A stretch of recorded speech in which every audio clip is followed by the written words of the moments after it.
All right, we're live. Today I've got Peter Lohman with me today. He's another Columbus local, and I met Peter a couple years ago, I think now. And originally it was we got connected over property management. It was back when we were kind of vertically integrating, and I remember I had called and was like, "Hey, like you're a well-respected person in Columbus. For those of you guys that don't know, Peter owns and operates RL Property Management. I think you guys are about 600 doors now, Yep. kind of in just the Columbus area. A lot Yeah. of what's interesting is you guys do a pretty primarily scattered site, so you guys have stuff everywhere. I've seen like the map you have in your office. It's crazy to think about all the little duplexes and houses and everything that you guys that make up 600 doors. But um, so if you guys, and then if you have never met him or followed him, he's got a podcast that's really great. He does a blog that's really, really interesting. And I love it because being in operations and us being vertically integrated, it's great to learn from somebody that's just is doing property management right. So I don't know if you want to kind of give a better intro and then we can kind of, talk to us about how you got started. Yeah, that sounds great. And I appreciate you having me on, Seth. This should be a fun conversation. But yeah, so I own RL Property Management, which is a residential property management company here in Columbus. And we manage property all over central Ohio. So basically the Columbus region. Like you said, about 600 units. It's a mixture of single family and small multifamily. And we've been in business 9 years.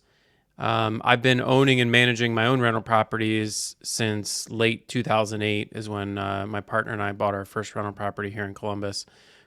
We both come from an engineering background, so we were both working as engineers at that time, and we're investing some of basically our salary money into rentals, and we were self-managing during that time as well. So we sort of built up some systems and processes for managing our own properties. And then when we decided we wanted to go out on our own and start our own business, we saw an opportunity to do a property management company in Columbus, basically designed for investors from the ground up. A lot of property management companies are really just like offshoots from a realtor office it's almost like a client retention tool more so than a dedicated function in Mm-hmm. the business. And we took a totally different approach where pure play property management. We don't do brokerage.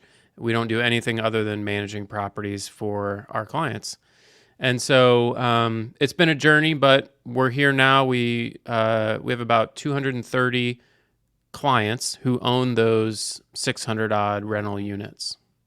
Yeah, one of the things that I've told you before, but for those of you guys that aren't really familiar with Peter, is that his systems are so like probably the most dialed in of a property management company that I've ever seen. I mean, we opted to self manage all of our stuff in Central Ohio because of the frustrations that we had with third party management, and we couldn't we would go to we'd go interview a property management company. We'd lay out our business plan. Hey, here's what we want to do. We want to kind of team up. Everybody's has aligned interests, and the ultimate success of the property is what we're after. And there's just a lot of property managers that are not on the same page with the owners, or they want to take such full control that there's no input from anybody. And I think that you guys are probably the one of the best that I've ever seen or interviewed. I mean, and I've kind of gotten to look behind the curtain of what you guys do and how you do it, and it's absolutely amazing. So I think Thank that, you. yeah, I mean, I think it's great. How do you guys know? That's something that I always tell people when they're trying to get into real estate is understand the property management company that you're going to talk to. Like, what is their specialty? What is like their asset class that they prefer? What are they good at? If they're great at A class, they might not be great at C class. And if they're good at C class, they might not be good at A Yeah. class. So maybe talk about that and define what you guys are, how you decided that, and then maybe why you decided it.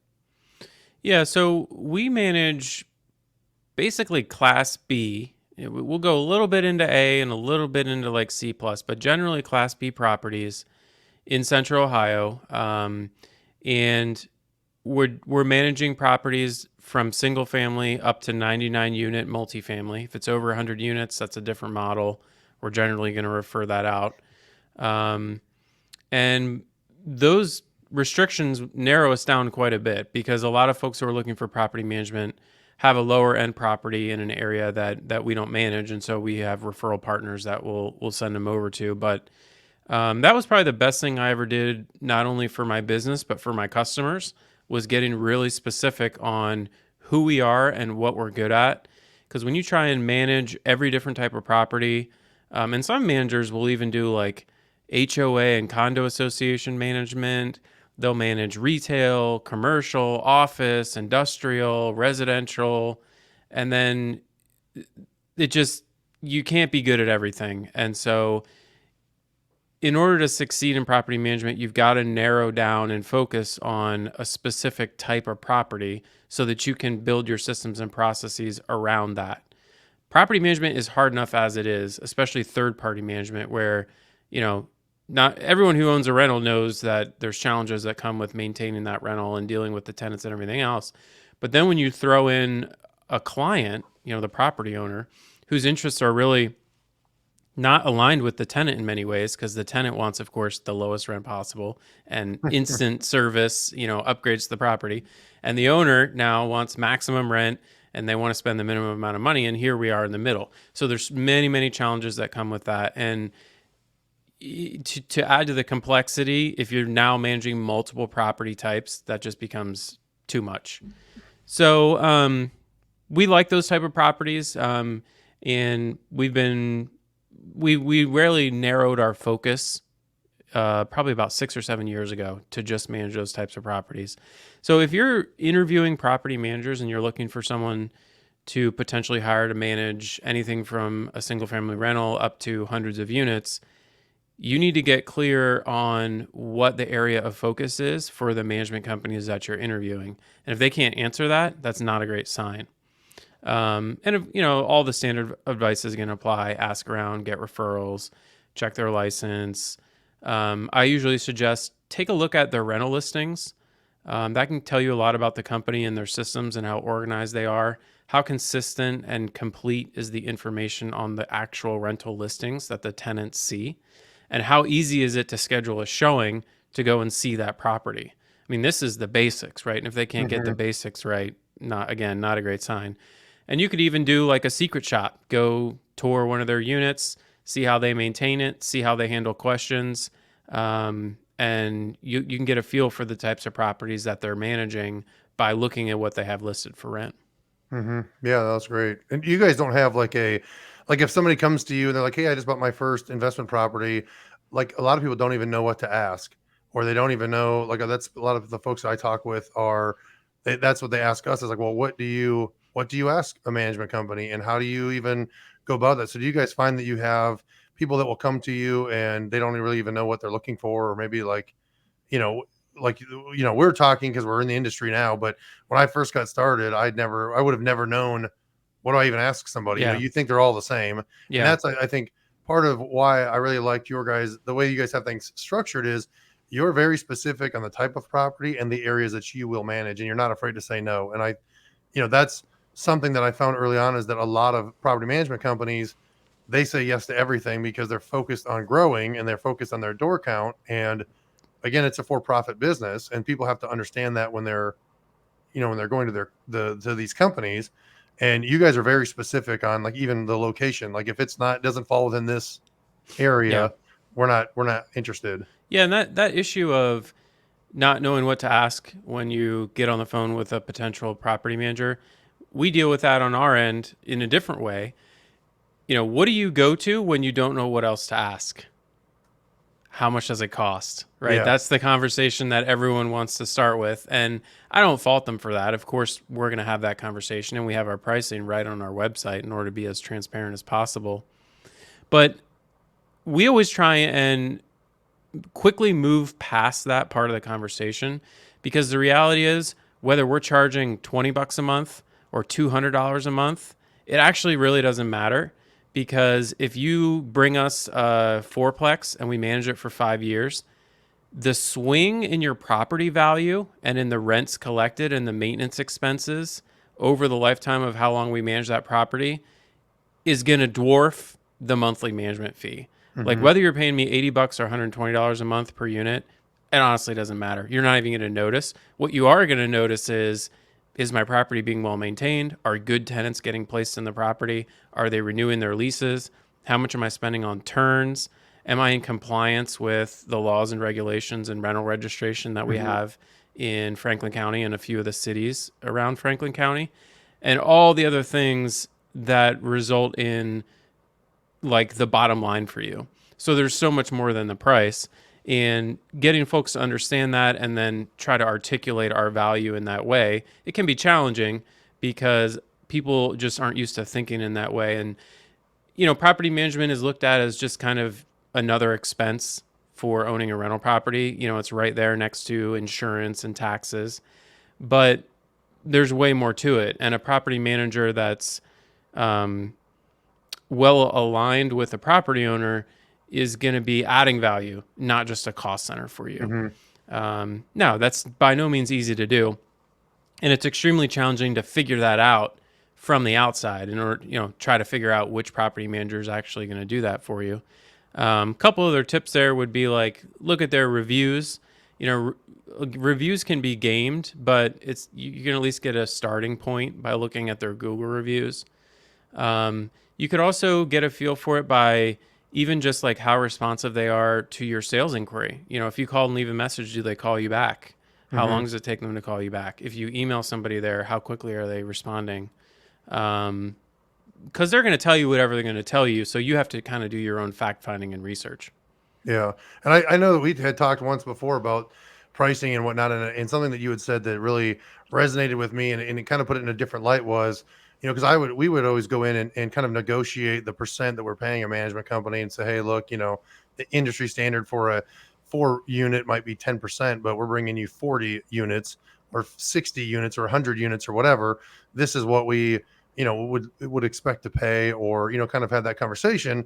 And something that you had told me, I mean, it's probably been a year or two ago now, was that, you know, quality property management costs money, salaries cost money, having the right people there. And like you said, that the holding strong to your percent of what you're charging, to me as somebody that owns the property, the way that I should be looking at it is you're charging me that amount, and especially being on the other side of it now, where we we understand what having employees Yeah. all the payroll and payroll taxes and all the different things cost, and to really run efficient, it does cost money. And that's no longer something that we look at as I guess a negotiated expense, because I think that if you're a good fit for the owner of the property and you're charging what you charge, like that is what it is. Yeah. And believe me, we're not out here, getting rich off the, No. 60 or $80 a month management fee. I mean, if you think about the cost of an employee, I ran the numbers on this not that long ago, and an office employee runs you about $1 a minute all in costs once you account for their salary and their wages and their taxes and payroll taxes and insurance and overhead and management and everything else. So if we get a call from a tenant at a unit and I have one of my team members spend 25 minutes on the phone with them dealing with a question or an issue, I didn't make money on that unit for that month. I Hmm. can tell you that right now. We lost money. And so, compound that with the owner calling in with questions, the vendors calling in with questions, multiple tenants in the unit, and everything else that can go wrong when you mix real property, people, and money together. And it's a tough business to make money in. Um, a friend of mine, Chris Powers, he's got a great show called the Fort Podcast. He's out of Fort Worth, Texas. He oversees about $1 billion of industrial real estate down there in Fort Worth. He says fees pay for great people, and great people drive returns. And that's in relation to what he charges as a GP in syndication deals. But the same thing applies in property management.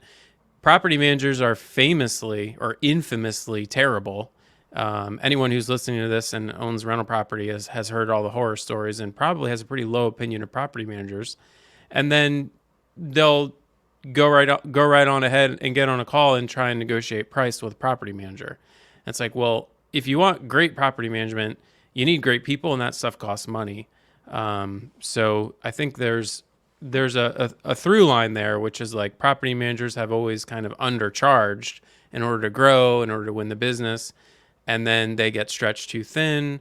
They've got way too many units relative to the number of team members, and the service just goes downhill, and then just rinse and repeat with every new generation of property managers. So we're trying to break that mold without breaking the bank for our investors Yeah. either. And a lot of that comes down to being efficient with our systems and processes. Yeah. Yeah, I mean, and you guys are by far the most efficient property management company that I've ever been around. I mean, it's it's crazy how dialed in you guys are, and it's just you don't. I've never found it out of all the Central Ohio management companies I've either worked with, or we've interviewed, or even interviewed other folks in different states. Nobody's as that have I found is as dialed in as you. Where I mean, you guys have a system for everything, a process, and then too. But even like the way that you are like, hey, do I need another person in the office? Like you have a calculation for that. You have a way to determine that. Where I just, sometimes I feel like it's people, like, hey, we're getting behind. Let's just hire some more people, Yeah. and so there's not like, so if I come to you and I'm like, I want to understand better why you're charging me what you're charging me, you have a very solid and great way to deliver that. And I mean, it's just not, that's why I would walk away and be like, oh, okay, like that makes sense, Yeah. And the other part of it is I want to pay for, if I'm an owner and I'm not, we're not managing our own stuff. I want the peace of mind to know that my property's taken care of. If I'm if I have another job, or I'm in some other state, or I'm traveling, or whatever it is that I'm doing, a lot of people want it to be turnkey for them, and you have to pay for that, right? I mean, in our experience, it was anything but that. I mean, we were managing the manager, Yeah. but it was like we almost ended up having to be a babysitter because all of a sudden, hey, they didn't turn the gas on, and then they didn't swap the electric over, and and all these different things that, like, I should not have to be doing this. You're the man, that's what we're paying you guys for, and you guys are not that way at all. So, Yeah, and that's another way to think about the value of a good property manager. Of course, we discussed the price and how, relative to the value of the asset and the effect that a property manager can have on that value, it really shouldn't be that much of a focus. But the other way to think about this is a property manager is like an insurance policy for your time. It frees you up to focus on where you can deliver, to borrow a real estate term, your highest and best use, right? Or mhm, where your maximum value is. And if you are a real estate investor who has the ability to go out and source deals and put together capital, that is an incredibly valuable activity. And every single deal that you can do is potentially worth hundreds of thousands, if not millions of dollars to you over the course of your lifetime. If you wrap in the promotes and everything else you're going to mhm, get through there. Um, so any additional second that you have to spend messing around with property management is not value additive. That your time would be so much better spent finding that next deal, getting on the phone with that investor, reviewing that pro forma, and just trust that the property management is going to be taken care of by somebody else. Because quite frankly, property management's kind of a low value activity, at least within the parameters of decent property management. Obviously, mhm, if you're highly exceptional or you're highly terrible, there, that can be value additive or value destructive. But average property management is not going to, it's just you as an investor have access to bigger levers to pull. mhm, And, you know, collecting rent and coordinating maintenance and some of these other things that we deal with at scale here, call them $20 an hour, $50 an hour, even $100 an hour activities. Whereas the ability to put together deals, that's like a $10,000 an hour activity that, yeah, if you have that ability, you should be spending every single moment of your free time on that. Because if you're able to do, let's say you can do 10 deals a year, and by not focusing on property management, you can do 11. Well, it almost doesn't even matter what the property manager is charging because you're going to be so far ahead of where you would have been that, basically another way to think about this is there's an opportunity cost to self-managing, and you need to be clear on where you're at in that journey. And for some people, it makes complete sense to self-manage, especially in the early days. And I actually love working with people who have self-managed before because they get the value of what we're doing, yeah, they right? understand. If you've never done it, you don't understand how Yeah, crazy property management is. So I'm by no means against self-management, but when you get up around 10, 20, 30, 50 units or more, it may not make sense. And then there's another inflection point where once you're at the hundreds and hundreds and maybe thousands of units, it may make sense again in a different way to bring that in-house and build out a whole team and have that as like a division with someone who's over it So again, it's not taking up your time, but you know it's being done in house, and you're able to capture some of that margin. Hmm. Yeah, no, those are all great points. I love it. So my the other part I want to talk to you about is the podcast that you do, the blog that you do. Like, talk about that. Like, what made you or what inspired you to start putting out the content that you do? Because if anybody's not following you, I mean, some of the stuff that Peter puts out it's next level when it comes to property management and just building a business. I mean, I think that you could take the model that you have in property management and put it in any business that somebody's building and really be able to scale or understand or get to the front of the line faster if they were following you on a regular basis. So like, and I don't know any other property managers doing it, and even like on some of the same Facebook groups that we're in for property management, I see some of the advice you give people in the comments you make, and I'm like, there's just nobody else doing that. And so what made you kind of go down that road or kind of start doing that? Yeah, and it's something I really only started kind of recently. So we started the management company 9 years ago, but I've only really been active on social media in that way for maybe 18 months. It was something that I always sort of understood the value of, but I didn't quite know how to get started or how to like find my voice. And it honestly wasn't until I found Twitter and understood how to communicate ideas concisely and in a way that sort of resonated. And the nice thing about Twitter is you get a lot of practice because you can tweet and tweet and tweet and tweet, and no one gets mad, and you're not clogging up somebody's inbox. Mm-hmm. And so it gives, and you get immediate feedback in the form of likes, like how many likes or comments or retweets do you get. So through that, I was able to really kind of hone in on what resonates with people and how to communicate that. And I was able to take that over to LinkedIn. And then I was able to start an email newsletter and some of the other things that you've seen. Now, a lot of that just comes from 9 years of experience of running a Mm-hmm. management company. I've thought about these things like to death. And so I can take what would be like a 15-minute explanation and I can do bang, bang, bang, 3 bullet points because I've thought about it so much. Um, so the other way I think about this is like the stuff that I would like text my business partner, it turns out makes for really great content. Like it's weird, but like those sort of very personal, figuring it out as we go along. Hey, what do you think about this? Or you know what I just realized? That type of stuff tends to be really interesting to other people, which I wouldn't have expected. But I kind of use that as like when I need inspiration. I'm like sometimes I'll literally read through the texts, and other times I'm like, what would I like text my business partner in this moment or about this situation that's going on, and those types of insights or thoughts are what seems to work well. So I think, if you have an interest in building an audience, part of this is going to be finding the platform that you're most comfortable on, which for me was Twitter. But for other people, it might be Instagram, might be Facebook, might be LinkedIn, might be TikTok, wherever you feel most at home and you feel like, hey, these are my people. I understand how they communicate. I can communicate like that too. Go all in on that. You're going to have to stay at it for a while before you start to get traction. But the nice thing is, once you achieve that, you can recycle that content. So, my little secret here is everything you see on LinkedIn for me, it's already been dry run on Twitter. And so, those things where you're seeing, oh my God, Mm-hmm. I got so much engagement, that's because like that was the one tweet out of 100 that got really Yeah. good engagement. And then I just copy and paste it into LinkedIn because it's Nice. totally different audience. There's Yeah. very few people who are on both of those that follow me on both. Um, so yeah, and I think what also is making this interesting for folks is I'm coming at all of this from an engineering perspective because that's my background, that's how my Mm-hmm. brain works. So I'm breaking things down. I'm a numbers guy.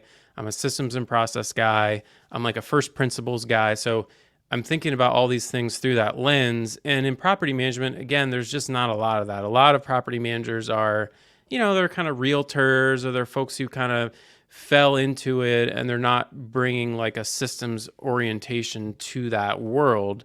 So I think because it's different in that way, that's part of probably what's working as well. Yeah. Yeah, and I think there was a post you made, and I can't remember if it was on LinkedIn or if it was Facebook, but you would put a scenario out there where the person that owns like 2 units or 4 units, how much more of your time they take, not Yeah. yours per se, but your company's time versus those that own 40 units. Like you might never hear from that guy, or once a month maybe you talk to them versus the person that has four single family homes and they're wanting to talk to you guys or call you all the Yeah. time or whatnot. What do you like? Why do you think that is? I know what I think being as an investor, but like for you, like what do you see a common denominator between folks that are kind of like are unable to let it go, even though they're paying you to oversee things? Yeah, so the joke that Seth's referring to here is something I've observed about our clients is like the client with 50 units, we'll email them and be like, "Hey, the HVAC went out. It's going to be $4,500 to replace it." And they reply back literally, "Okay." Like that's their whole email. Yeah. And then other clients, we'll get an email from them unprompted that's like, "Hey, I saw that you guys paid $40 to have the grass cut. Like I used to have a neighborhood guy do that for $25. So why are you ripping me off? And can you go get this quoted? And I want you to call this guy who I used to use."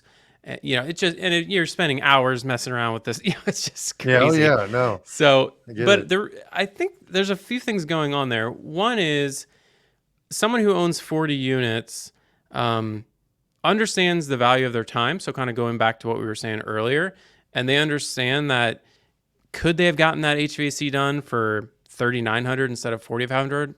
Maybe if they spent a few hours calling around and then they go over there and check it out and blah blah blah blah blah. But how much more value could they get from those 3 hours of their time if they were doing X? And whether they're a real estate investor or a dentist or a broker or whatever it is that they're doing that got them to a point where they can own 40 units, it's obviously working for them and they're better off spending their time doing that. Hmm. So I think that's part of it. I also just think folks who are arguing over the $35 grass cutting bill, they just might be new. They might be inexperienced. They might be fearful about turning over control of what might be their largest asset to somebody else. And that just kind of comes out in weird ways sometimes. They might be on a journey of understanding their own value of their time and the value of hiring experts and just letting them do their thing. So it is an interesting, and a bunch of people chimed in after I posted that, and like they were like, "Oh yeah, it's just like that for X," and like whatever industry you're in, it's like the highest dollar clients are the easiest, which is really weird. You'd think that when someone's spending the most money, they'd be the most invested in every little detail, but it ends up kind of being the opposite. Yeah, I would, and that is, I think it kind of comes with, like you said, with kind of with growth, is that when you only have a duplex or you only have a single family, and not to take away from any of those things, but like you have the time to think about those Yeah. things all the time. You're managing 600 units. They might come to you and they have two houses, and it's two of your 600. You don't have you have a system for that. So if a tenant calls and their complaint is this, it just, like I said, that's why I love it. You're like, oh, okay, here's, the call comes in, this is the complaint or this is the issue. It gets routed over to here to this person, and there's a whole trickle effect of things that happen, and it Yep. gets solved. And when you're kind of starting out or you're kind of new or your portfolio is not real big, you have nothing but time to think about those things. Or like you said, if you were self-managing and you were the guy cutting the grass all the time and you never had an expense for that, and now to have somebody come over there and do it, they may mow all the properties that you have, but it's the person doesn't understand that. And I think that's exactly right. And that was also a downfall for us when we vertically integrated and we brought on staff and people that had experience. It was hard for them to kind of wrap their mind around the fact that, like, you don't have to call me and ask me for, like, these things. Like, Yep. if this needs to be done, make it happen. And as long Yeah. as the place is cash flowing, I don't care. And it was very hard for them to understand that, because they were used to kind of the one in particular I'm thinking of was kind of used to working in like a kind of a mother may I system. Mm-hmm. And when they started working with us directly, it was like a completely different world, where they didn't have to ask us for permission on every little thing. Yeah, and we've had our own struggles with that too. Um, as a leader and a manager, it's really tempting when someone comes to you with a question. It's really easy and tempting to just answer it, right? They're like, "Hey, the client said this. They're upset. What should we do?" and you know exactly what to do because you've dealt with it 20 times before. So what you really want to do, oh, just go do this. Well, Hmm. now what's going to happen? The next time that another client has a question, they're going to come to you again and come to you again and come to you again. So what you have to practice is you don't want to be an answer dispenser. That's the wrong touch to have as a leader and a manager. Really, the folks that you are managing are the experts because they're doing it all day long. And you're there to cultivate and help them grow. And so you need to get really comfortable with a couple phrases that I've been working on myself. One of them is, I don't know. Someone comes to me and say, "What do we do here?" I'm like, "I'm not sure. I don't know." And just leave it. And it's hard to say that. You just let the silence just kind of hang out. But they'll actually start talking and they're going to solve their own problem a lot of times. The other thing you could say instead of that is, what would you suggest? Or Hmm. what would be your solution here? Or what do you have in mind, right? Get them thinking about, how to solve that issue, without input from you. And over time, that's going to help them, right? Because Hmm. even if they make the wrong decision, that's okay. Let them make the wrong decision. Let them see the consequences, and now they know for next time. And that's going to become like a wealth of knowledge for them, almost like a library, where like they have enough experiences like that where they made the decision and saw what happened, that they're going to become really skilled in that area over time. The more and more of those that they make. Yeah, that's great. And something else that I think you guys are that you are very strong in the company, and I just because I've seen it is, when you guys have something pop up, you immediately, like, if it happens more than once, then you guys immediately create a process for it or a system, or like, I mean, the amount of like I said, the protocols, if you will, of what you guys have laid out. It's so, like, if somebody calls and says, "Hey, the building burned down," okay, you call this is the next 10 steps that you Yeah, do, we right? literally Or have a checklist for that. yeah, and We that's actually do. yeah, yeah, and that's what I mean is that there's a lot of the bad property managers out there are that don't have that and don't operate that way. And then even I think self managing that's why people get so frustrated, is because they never take the time to set that up, and Yeah. and then it can be very overwhelming. So that's something that your team is very, very strong in. I feel, from what I've seen, and it's just kudos to you being the main leader that I've come in contact with. I know you have a partner as well, but he's kind of does his own thing separately, where you're in the office at least regularly. Which again, you just left for 5 weeks, I think. Then you Yeah. go on a trip for 5 weeks and didn't pick up an email or a phone call once, and the place didn't burn down. So Yeah. it's great. Yeah, and what we use to make a lot of this possible is a Notion page or a template that we've created over time and built up. And Notion is just a tool that you can use um, to create pages. So it's kind of like your own Wikipedia. We use it like a company wiki, and over time, like it used to be before we used Notion, someone would be like, "How do you do this?" And I'd be like, "Well, there's a file in Dropbox." And they'd be like, "Well, there's 10,000 files in Dropbox. How do I find it?" Hmm. Or I'd be like, "Oh, you know what? I sent an email on that last year. Let me dig that up and forward it to you." And then other times there would be like a written procedure hanging on a wall or on somebody's desk that we would be following. And I got sick of this stuff kind of being scattered all over the place, even though we did have it written down. So Notion allows me to pull all that together in one place. Everyone at the company has a login, and everyone at the company can search it. So anytime someone has a question, one of my answers is, "Have you looked in Notion?" And if they say, "Yeah, it's not there," then I say, "Okay, great. We're gonna have you create a page as we figure this out." And then the next time, Yeah. there's a page already there with how to do it. And Notion lets you embed, of course, links to other pages, but you can embed pictures, you can embed videos, and one of the most powerful ways I've found to sort of scale is when I do need to explain a complicated process to somebody, I'll record a Loom video, which is just like a screen capture software that I can do a voice overlay with. And then even if it's just 1 or 2 minutes of me like, okay, you click here, then you go here, and here's how you do this, then I embed that in the Notion page, and now boom, they have a resource.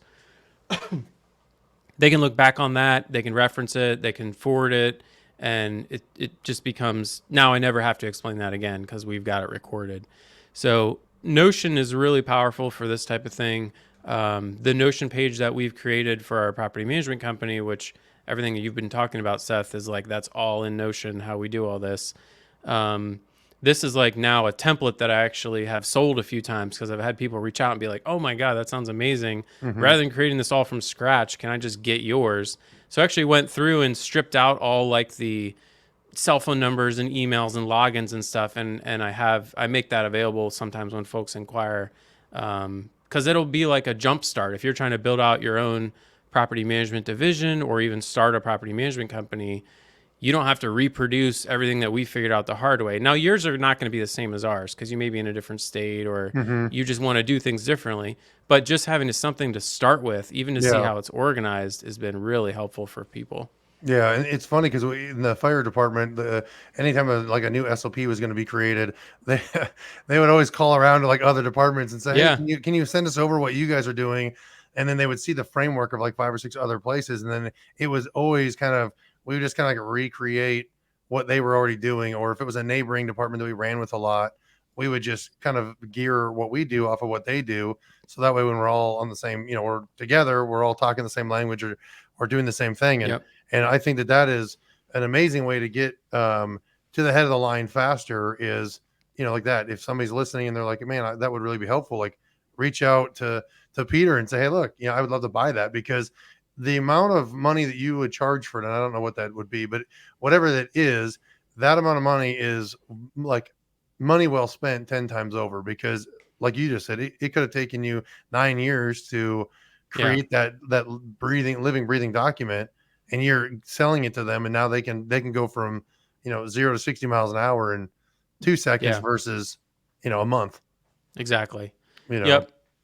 I think it's great. So what is the best way for people to get hold of you? Like like I said, if they want to talk to you about this the buying Notion from you, or I do know you do you. I don't know if you want to call it mentoring, but I know you'll do like if somebody says, "Hey, I've got some property management questions," or I'm kind of newer to property management. Maybe they started their own company and whatnot. Like I know you offer a service like that where you kind of do some consulting and whatnot Yeah. to help folks out. Yeah. So everything we've been talking about, you can find on my website, peterlohman.com. If you want to check out the website of our management company, you can go to rlpmg.com, and that's linked on my website as well. Yeah, I'd love to chat with folks. I'm very active on Twitter.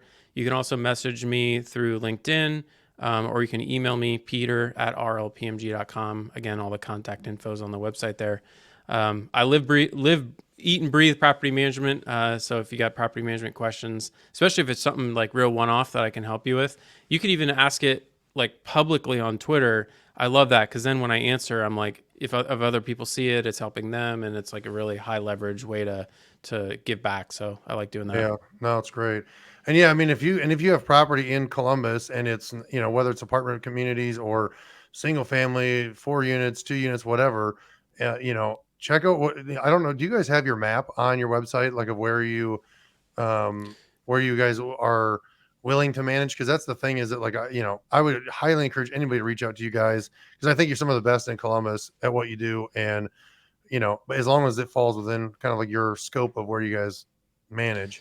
Yeah, we don't have it on the website because it kind of changes over time as neighborhoods change. But if you reach out, we'll get back to you right away. Like I said, generally Class B.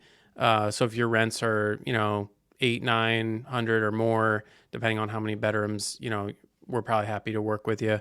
I appreciate all the kind words, Seth. You've heaped on the praise today, and I No, really hey, I making me think feel good. I'm gonna like come I home, said, there's too many property managers out there that aren't doing it this way, and I really feel like you guys do it the right way. It's the way. I mean, even for us, when we opted to vertically integrate, we've tried to mirror a lot of the stuff that you guys do. I know we've had several conversations. We've done consulting. We've done stuff.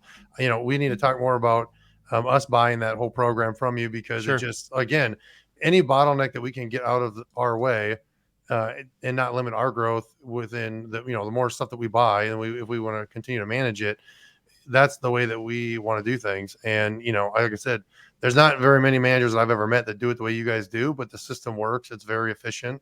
And that's really what makes you guys, truly successful and growing the way you have is having those efficiencies built in. So, it's great. I'm excited for somebody to contact you if they've watched this. Yeah, I appreciate that Um, so much. yeah, absolutely. So, just to kind of follow up too, if you guys are watching this, hopefully we can get Peter involved at some level, even talking about managing, property management and whatnot. But we're doing our first of kind of like virtual event on the September 8th and 9th, and it's $100.